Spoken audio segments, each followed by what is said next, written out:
Dulu kan Habib mau bilang, ya saya ini kan lagi belajar juga untuk sabar. Orang kan di luar taunya dia Habib ini suka marah-marah nih katanya. Tapi Habib sendiri beberapa kesempatan saya juga berusaha untuk sabar. Memang itu karakter yang sangat sulit ya kalau ngomong lebih lembut. Dalam hal apa? Dalam hal apa aja. Kalau Habib kan kalau ngomong biar langsung begitu. Enggak, maksudnya kita berbicara dalam hal apa? Habib Bahar kok ceramahnya kok suka teriak-teriak sih, matanya merah. Hakim bertanya, Dari mana Kiai bisa tahu Habib ini radikal? Karena ceramahnya tuh membara-bara, kata Kiai ini. Karena ceramahnya Habib Bahar itu keras, membara-bara sampai matanya merah melotot. saya ketawa melihat alasan Kiai ini. Kiai loh ini. Alasan Kiai ini yang mengatakan saya radikal hanya karena ceramah saya keras, membara-bara dan mata saya merah.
Dulu kan Habib mau bilang, ya saya ini kan lagi belajar juga untuk sabar.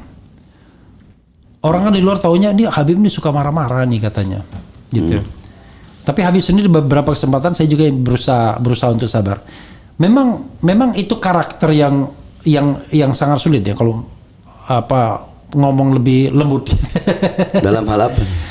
Dalam hal apa aja. Kalau Habib kan kalau ngomong biar langsung begitu. Enggak, maksudnya kita berbicara dalam hal apa? Oke. Kalau siapapun ingin tahu kelembutan Bahar bin Smith, silahkan datang bertamu ke pesantren. Ya. Kalian akan lihat bagaimana kelembutan saya, bagaimana akhlak adab yang diajarkan guru-guru saya untuk menyambut tamu, entahkah itu tamu kawan atau tamu itu musuh. Ya. Kalau masalah ceramah, kan udah sering saya bilang, coba lihat saya ceramah acara khitan. Mana mungkin acara khitan saya bahas jihad. Iya. Acara khitan saya bahas khitan. Acara walimatul urus, acara orang nikah saya bahas pernikahan. Hak suami terhadap istri, hak istri terhadap suami. Loh terus ke Habib Bahar kok ceramahnya kok suka teriak-teriak sih, matanya merah. Untuk menjawab ini sebenarnya pernah saya waktu di sidang, ada satu kiai bertanya kepada saya. Iya. Hakim bertanya, Dari mana Kiai bisa tahu Habib ini radikal? Iya. Karena ceramahnya tuh membara-bara, kata Kiai ini. Iya. Membara-bara. Karena ceramahnya Habib Bahar itu keras, membara-bara sampai matanya merah melotot. saya ketawa melihat alasan Kiai ini. Kiai loh ini. Iya. Alasan Kiai ini yang mengatakan saya radikal hanya karena ceramah saya keras, membara-bara dan mata saya merah. Saya bilang, Kiai, apakah Kiai pernah dengar tentang hadis yang berbunyi kana Rasulullah sallallahu alaihi wasallam idza khataba ihmarrat aynahu wa ala sautuhu wa ishtadda ghadabuhu hatta ka'annahu kamundari jaishin sabbahakum massahakum. Pernah dengar Kiai? Enggak pernah. Oh, oke. Mau saya artiin Kiai? Saya artiin. Rasulullah SAW idza khataba, apabila beliau berkhutbah, berceramah, marrat ainahu, memerah kedua matanya. Orang kalau merah kedua matanya itu sebagai tanda apa? Naik. Hah? Naik emosinya. Iya. Wala sautuhu, meninggi suaranya. Orang kalau udah meninggi suaranya, Ya sama, naik juga emosinya. wa ishtadda ghadabuhu, bertambah kemarahannya. Hatta ka'annahu kamundiri jaishin sabbahakum massahakum, sehingga beliau bagaikan pemberi peringatan perang. Itu hadis ya? Hadis. Hadis, oke. Bagaikan pemberi peringatan perang. Orang kalau beri peringatan perang, halo, bangun semua, besok kita bakal diserang, nanti kita bakal diserang, gitu. Apakah begitu? Orang kalau memberi peringatan perang. Makanya saya bagi orang-orang yang seperti itu, saya biarkan. Kenapa? Karena yakni saya mau dibilang bodoh, ya bodoh, memang bodoh. Bodoh. Maksudnya harusnya bertanya dulu kan, Iya. kenapa. Kalau bertanya saya jawab seperti Bang Refli tanya, saya Iya. jawab, itu jawabannya. Oke. Tapi kan kenapa orang nggak tahu? Ini masalah pribadi. Iya. Kelembutan hati saya. Kelembutan hati saya. Bang Refli mau tahu? Bagaimana hati saya? Bagaimana adab saya? Bang Refli mau tahu? Iya. Oke. Ketika di lapas Gunung Sindur, malam misa bagi anak-anak Nasrani tidak boleh. Datang anak-anak Nasrani kepada saya. Mereka mengeluh karena waktu itu memang bukan berarti ini, memang di Gunung Sindur waktu itu dari semua napi, ya sayalah yang di ibarat kata godfather-nya lah. Nah, iya. Beb, kita minta tolong Habib, kita nggak bisa malam misa begini. Oke. Besoknya saya temui Kalapas. Saya bilang, Pak, mohon izin. Ini anak-anak Nasrani nggak bisa malam misa. Kenapa?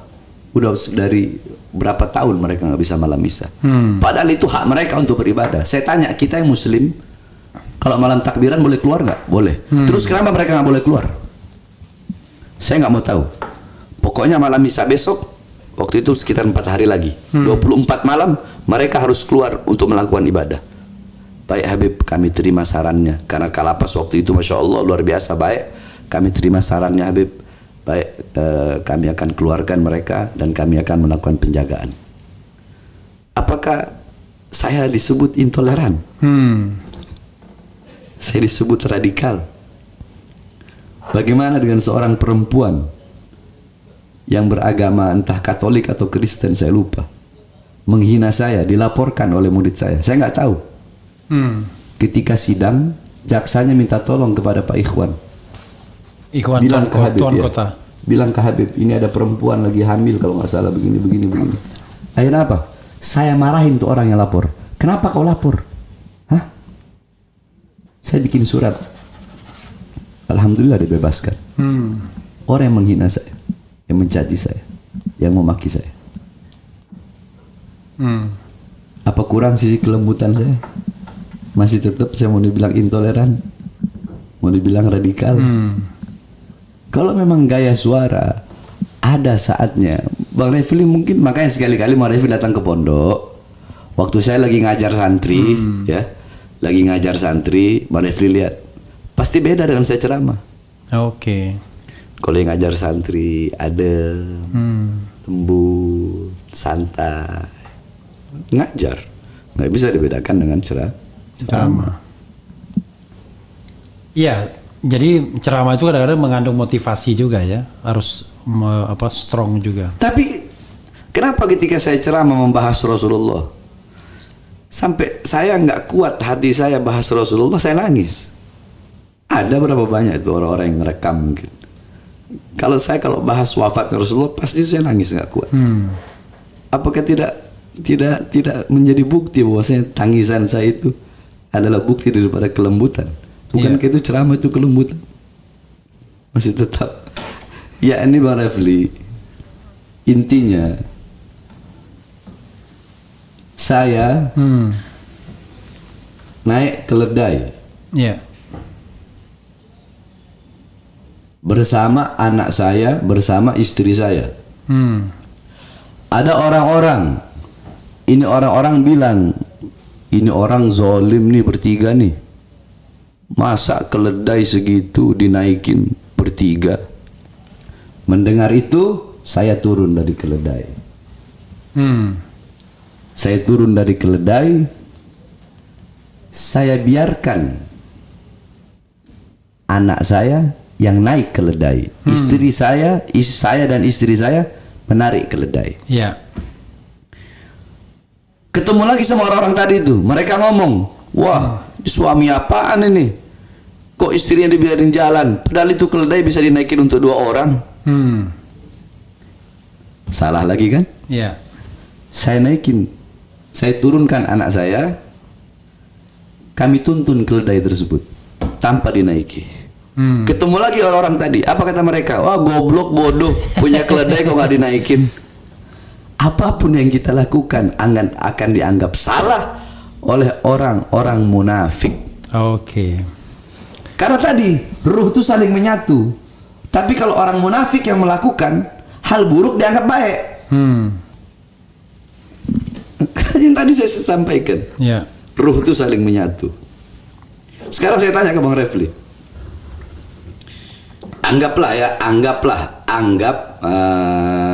kita menganggap ini perumpamaan. Bang Refli ngeliat saya seneng nggak? Kenapa? Bang Refli ngeliat saya seneng nggak? Enggak, tapi saya peluk, saya cium-cium aja. Enggak. Saya tanya, senang nggak? Senang. Cinta nggak? Cinta. Iya. Nah, saya juga senang ke Bang Refli. Saya juga cinta ke Bang Refli. Nah, pertanyaannya, cinta dan senangnya kita ini sebagai seorang baik apa sebagai orang munafik? Insya Allah orang baik. Insya Allah orang baik. Amin. Insya Allah orang baik. Insya Allah orang baik. Karena sesama orang munafik mereka akan saling mendukung, mereka akan saling cinta. Seperti ya kalau kata saya belak-belakan ini bazar-bazar ini, ruhnya menyatu, munafik sama munafik, mereka saling mendukung. Jadi saudara sekalian, kalau saya tanya begini, bukan karena saya nggak kenal sama Habib Bahar. Saya udah kenal, saya sudah sering juga berkomunikasi sama beliau. Saya ini mewakili awam, mewakili orang yang bertanya. Jadi ada yang bilang, wah ini Bang Refli mulai ragu. Enggak, saya ini mewakili orang-orang banyak. Bang Refli, saya dari kecil pecinta binatang. Iya. Saya cinta binatang. Saya dari kecil nanam sama abah saya cinta bunga. Saya paling cinta sama bunga-bunga tuh, kembang-kembang, aglonema, bougainville. Tapi di saat ada waktunya kita beramal ma'ruf nahi mungkar, saya orang paling depan. Iya. Terus kalau Habib cinta, kenapa Habib gebukin 2 orang? Nah ini itu 2 orang anak kecil dianiaya. Saya sampaikan ke Bang Refli, apakah bapak dari seorang anak bisa disebut anak? Bapak dari seorang anak? Bapak dari seorang anak bisa disebut anak? Enggak dong. Iya. Karena dia udah punya anak. Iya. Yang saya pukulin ya Habib palsu, yang nipu ratusan juta, udah punya anak. Oke, bukan anak kecil. Udah punya anak, masa disebut anak kecil? Terus saya pukulin depan orang tuanya lagi. Tapi tetap orang-orang yang gak suka penganiayaan anak, anak. Oh Habib Bahar, tukang dusta, tukang bohong. Buktinya kemarin saya dituntut 5 tahun, tapi vonis 7 bulan, 15 hari. Berarti kan gak terbukti saya bersalah. Betul gak Majis? Habib Bahar katanya enggak ini. Tapi kenapa kok nusuk tukang Grab? Ya iyalah, gue dan istri saya.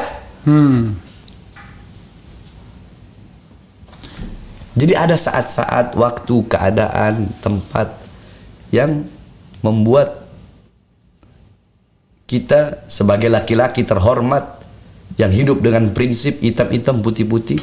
Karena saya hidup dengan prinsip saya yang sebagaimana dulu telah saya uraikan ke Bang Refli. Iya.